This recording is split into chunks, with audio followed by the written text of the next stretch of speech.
हम आपको महावीर जयंती के बारे में बताते हैं।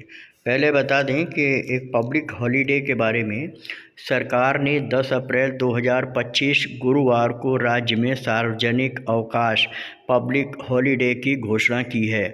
इस दिन पूरे प्रदेश में उत्तर प्रदेश में स्कूल, कॉलेज, सरकारी कार्यालय, बैंक बंद रहेंगे।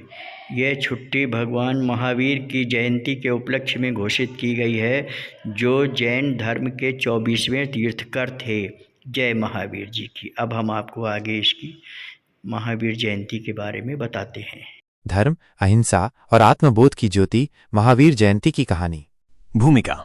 प्रिय श्रोताओं, आज हम सब यहाँ एक ऐसे महान पर्व को मनाने के लिए एकत्रित हुए हैं जो न केवल जैन समुदाय के लिए बल्कि संपूर्ण मानवता के लिए प्रेरणा का स्रोत है, महावीर जयंती। यह पावन दिन हमें भगवान महावीर स्वामी के जन्म, उनके त्याग, उनकी तपस्या और उनके द्वारा दिए गए अनमोल संदेशों की याद दिलाता है। यह सिर्फ एक जन्मोत्सव नहीं बल्कि अहिंसा, सत्य, अस्तेय, ब्रह्मचर्य और अपरिग्रह जैसे सार्वभौमिक मूल्यों को आत्मसात करने का एक सुनहरा अवसर है। आइए अब हम भगवान महावीर के जीवन की गहराई में उतरें और उनके दिव्य जीवन गाथा से प्रेरणा प्राप्त करें।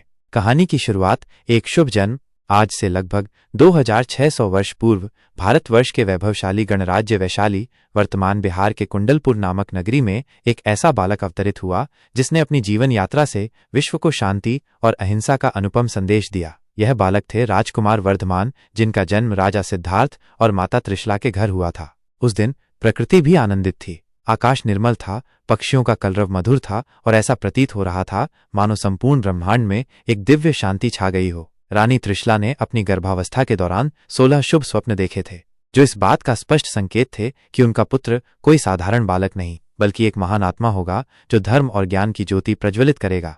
जन्म के समय देवों ने भी आकर इस अद्भुत बालक का अभिनंदन किया। उनका नाम वर्धमान रखा गया, जिसका अर्थ है निरंतर बढ़ने वाला। यह नाम उनके असाधारण गुणों और आध्यात्मिक विकास की ओर संकेत करता था। कहानी की मध्यभूमि, राजमहल से तपस्या तक, राजकुमार वर्धमान एक समृद्ध और आरामदायक जीवन व्यतीत कर रहे थे। वे बचपन से ही असाधारण रूप से साहसी, करुणामय और सत्यनिष्ठ थे। एक प्रसिद्ध घटना है, जब वे केवल 9 वर्ष के थे, महल के उद्यान में एक विषैला सर्प आ गया। सभी भयभीत होकर भाग गए, लेकिन बालक वर्धमान ने अविचल भाव से उस सर्प को पकड़ा और उसे सुरक्षित रूप से जंगल में छोड़ दिया। इस घटना ने उनके नाम वर्धमान को और भी सार्थक बना दिया। वे वास्तव में भय पर विजय पाने वाले थे। युवावस्था में प्रवेश करते ही वर्धमान का मन सांसारिक सुखों से विरक्त होने लगा। उन्होंने जीवन के क्षणभंगुर स्वभाव को गहराई से महसूस किया और सत्य की खोज में उनका मन व्याकुल रहने लगा। भोग विलास उन्हें आकर्षित नहीं करते थे। वे चिंतन करते थे कि जीवन का वास्तविक उद्देश्य क्या है, दुखों से मुक्ति कैसे पाई जा सकती है।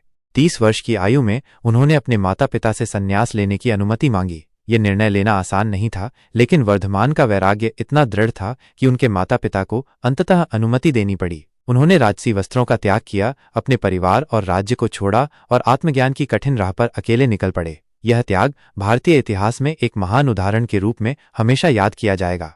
गहन तपस्या और आत्मज्ञान की प्राप्ति। घर त्यागने के बाद वर्धमान ने 12 वर्षों तक कठोर तपस्या की। उन्होंने नंगे पांव भारत के विभिन्न जंगलों और दुर्गम स्थानों में विचरण किया। उन्होंने वस्त्र और आभूषण त्याग दिए, मौन धारण किया और शरीर को अनेक कष्ट सहने के लिए तैयार किया। भूख, प्यास, गर्मी, सर्दी और लोगों के कटु वचनों को उन्होंने संभाव से सहन किया। उनका एकमात्र लक्ष्य था अपनी आत्मा को शुद्ध करना और सत्य का साक्षात्कार करना।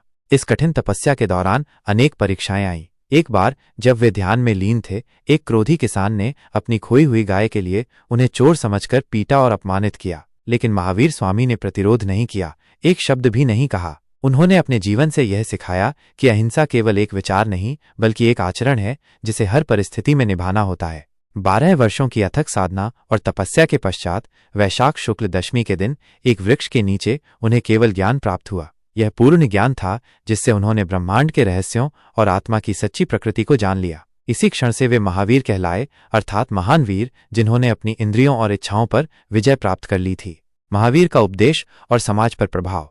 केवल ज्ञान प्राप्त करने के बाद भगवान महावीर ने अगले 30 वर्षों तक पूरे भारत में पैदल यात्रा करके अपने ज्ञान और अनुभवों को लोगों तक पहुंचाया। उन्होंने एक ऐसे धर्म की स्थापना की जो सत्य, अहिंसा, अस्तेय, ब्रह्मचर्य और अपरिग्रह के 5 महान व्रतों पर आधारित था। उनके उपदेश सभी के लिए थे, बिना किसी भेदभाव के। उन्होंने जाति, वर्ण, लिंग या सामाजिक स्थिति के आधार पर किसी को भी अलग नहीं माना। उन्होंने सिखाया कि प्रत्येक आत्मा समान है और मोक्ष प्राप्त करने का अधिकार रखती है। भगवान महावीर ने 3 महत्वपूर्ण सिद्धांत दिए: सम्यक दर्शन, सही विश्वास, सम्यक ज्ञान, सही ज्ञान और सम्यक चरित्र, सही आचरण। उन्होंने जोर दिया कि केवल बाहरी कर्मकांडों से मुक्ति नहीं मिलती, बल्कि आंतरिक शुद्धि और नैतिक जीवन जीने से ही आत्मिक विकास संभव है। उनके उपदेशों का तत्कालीन समाज पर गहरा प्रभाव पड़ा। उन्होंने पशुबलि और अन्य हिंसक प्रथाओं का विरोध किया। उन्होंने स्त्रियों को भी पुरुषों के समान आध्यात्मिक उन्नति का अधिकार दिया। उनके अनुयायियों में हर वर्ग और समुदाय के लोग शामिल थे।